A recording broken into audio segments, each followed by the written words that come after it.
Bukan kalau orang bermaksiat kemudian dulu mana Allah menentukan dia bermaksiat atau akalnya yang memilih untuk bermaksiat? Itu pertanyaan yang pertama. Bismillahirrahmanirrahim. Assalamualaikum warahmatullahi wabarakatuh.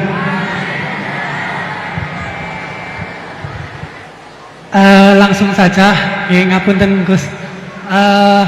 Di sini ada beberapa pertanyaan yang agak masih grundel di hati gitu. Soalnya belum dapat jawaban. Yang pertama mengenai dari tadi penjelasan dari Gusti Allah menciptakan hamba di dunia ini, ada yang taat dan ada yang suka bermaksiat gitu. Mengenai takdir Allah Subhanahu wa Ta'ala, Allah menciptakan hamba-hambanya dengan variasi yang berbeda. Kemudian manusia diciptakan dibekali dengan akal untuk membedakan dari setan dan juga malaikat. Kemudian pertanyaan saya, dulu mana Gus antara takdir yang ditentukan oleh Allah atau pilihan akal kita gitu. Begitu intinya.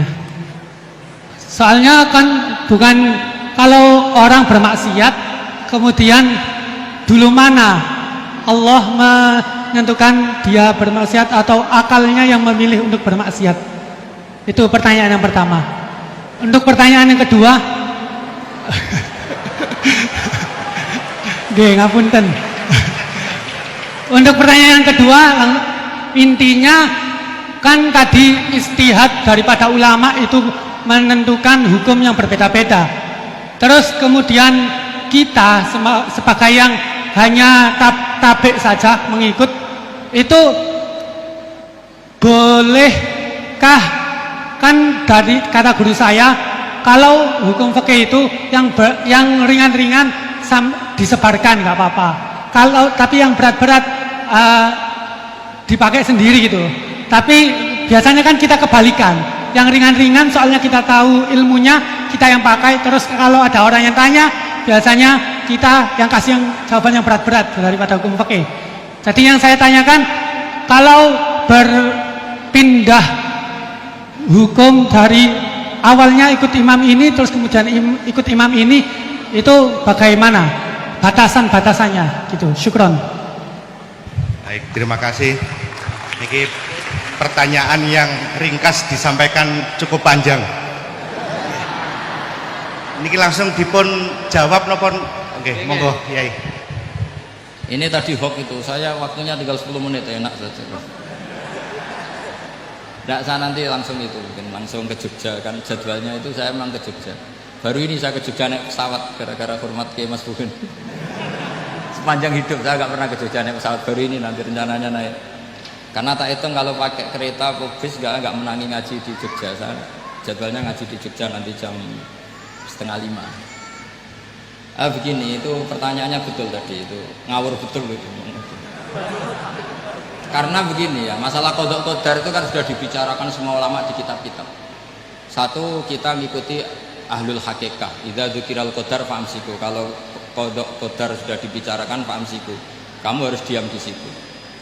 Karena pertanyaannya gini, kalau kamu orang soleh, dan semoga Anda pelatihan jadi orang soleh, itu melihat Allah sudah menentukan semua, itu keren.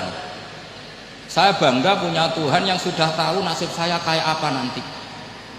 Saya betapa malunya punya Tuhan yang tak takoi, Gusti sebenarnya nasibnya bahagia, mbah ora roh tapi kira sik. Itu kan ngeri betul. Sehingga kalau kamu soleh itu pokoknya bangga kalau Allah sudah tahu apa yang akan terjadi. Nah, soal kepanikan kita kan kadang, kok nang wis ngerti aku celoko, terus gunanya apa aku sholat? Itu kesalahan kita. Kita kecewa kalau sekarang soleh, kemudian akhirnya tidak soleh dan akhirnya kita masuk neraka. Kekecewaan ini namanya khadun nafsi. Kita hanya mikir diri Sebetulnya kalau kita abdan lillah, benar-benar hamba Allah, tetap bangga karena punya Tuhan yang tahu apa yang akan terjadi. Makanya yang dibutuhkan kesalian untuk ngakoni qada qadar, dibutuhkan kesalian. Kalau enggak kriminal betul. Maka Sayyid Hasan bin Ali, saya hafalkan makalahnya itu. Di antara aturan iman harus iman sama qada qadar. Untuk menunjukkan innahu la yuqsa burhan wala yuhlabu kurhan, kata beliau, supaya kita tahu bahwa Allah itu tidak dimaksiati secara terpaksa. Kamu bisa enggak bayangkan Allah ngeluh gini, sakjane aku rasa seneng maksiat tapi saya bisa berbuat apa? Artinya apa? Kalau maksiat dan keburukan tidak khairihi wa syarrihi minallah, itu Allah kan kurhan. Paham yang saya maksud? Artinya apa? Kita harus berkeyakinan khairihi wa syarrihi minallah. Tapi kita butuh syariat. Lalu setiap orang nakal berkelit kersane Allah juga masalah. Maka diteruskan makalah beliau. Waman hammala dzambahu rabbahu faqad fajar. Dan siapa yang menimpakan dosanya atas nama Tuhannya, maka faqad fajar. Dia lacut betul. Wong sing zina kuwe Allah kan gak melok zina, sing maling kuwe ora melok maling. Sing beto bak-bak kuwe ora tau beto. Terus kowe muni kabeh krana Allah, itu kriminal betul. Jadi makanya orang soleh itu harus hafalannya banyak supaya niru-niru orang soleh itu. Ini kan enggak ingin soleh tapi pakai akalnya sendiri. Itu bahaya dalam agama, karena agama itu harus ada riwayat. Makanya beliau menyebut 2 kali. Siapa yang tidak meyakini khairihi wa syarrihi minallah, maka dia faqad kafar. Karena seakan-akan di dunia ini waqa'a fi mulkihi ma la yuriduhu. Kalau kamu bilang syar tidak minallah, berarti waqa'a fi mulkihi ma la yuriduhu, di kerajaannya terjadi sesuatu di luar kehendak. Tapi waman hammala dzambahu rabbahu faqad fajar. Orang yang menimpakan dosanya ditimpakan karena Allah, maka faqad fajar. Dia lacut betul. Allah tidak ikut maling, tidak ikut zina, tidak ikut korupsi kok. Ini kehendakmu ya. Nah, kalau kamu bisa paham itu, ya sudah jadi orang soleh saja. Kalau enggak, ya pilih wa amsiku tadi apa? Sudah, tidak usah dibahas. Jadi saya mohon semua yang dengar ngaji saya ini, yang enggak tobat supaya tobat, yang sudah tobat ditambahi ilmu, karena biasanya tobat itu ya karena tidak ngerti apa-apa, semua mikir. Itu makalnya Sayyid Hasan bin Ali, cucunya Rasulullah SAW, dan itu diamini oleh semua ulama. Saya pernah ditanya seorang rektor, enggak terima dosen, enggak terima mahasiswa, rektor. Tanya, Gus, yang benar itu Jabariyah apa Qadariyah? Jawaban saya lucu. Sementing soleh dulu. Kalau setelah soleh kamu nggak apa-apa Jabariyah atau Qadariyah. Karena setelah kita soleh, perasaan kita gini. Qaddaronillah ala sholat.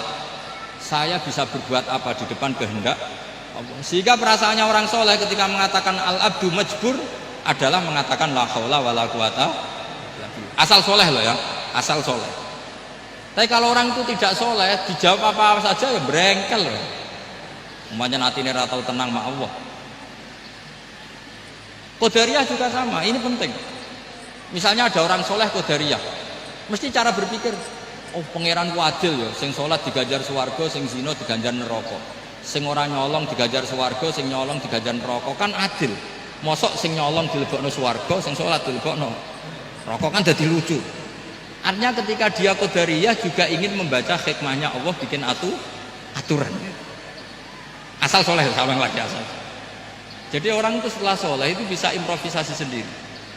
Makanya ini pentingnya ayat innalladzina amanu wa amilus sholihat yahdihim rabbuhum biimanihim. Orang setelah iman nanti akan ditunjukkan oleh imannya untuk mengelola was-wasnya setan. Misalnya saya itu termasuk kiai yang terkenal kalau diundang susah. Karena saya fanatik fikih, saya punya ibu, saya punya pondok, itu artinya punya kewajiban. Yang bisa mengalahkan kewajiban adalah kewajiban sing akbar, yang lebih besar. Nah ini mau diundang mahasiswa ini kan jelas tidak akbar. Nanti maksudnya tarkul wajib di ajli sunnah, wah kriminal saya. Meleburi bapak meninggalkan wajib demi sunnah. Ya jelas ya, jadi kita harus terlatih dengan bahasanya orang-orang soleh.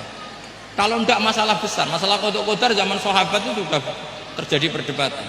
Terus ada yang cerita, ada riwayat idza dzukira ashabi fa amsiku wa idza dzukiral qadar fa amsiku. Kedua masalah ijtihad fikih itu nggak apa-apa, memang dari awal furu'iyah kan, dari awal furu'iyah. Kalau nuruti ijtihad gini, kalau ada masalah tanya sebaiknya dijawab apa enggak? Mungkin sebagian narasumber sebaiknya dijawab biar marem. Terus sebagian narasumber sebaiknya nggak usah dijawab. Wong mahasiswa ben pinter kok apa-apa takok, gak mandiri. Itu namanya ijtihad. Jadi kalau furu'iyah itu mungkin sekali. Ya ini saya masih punya waktu 2 menit, masih satu pertanyaan itu hoax tadi yang 50 menit enak.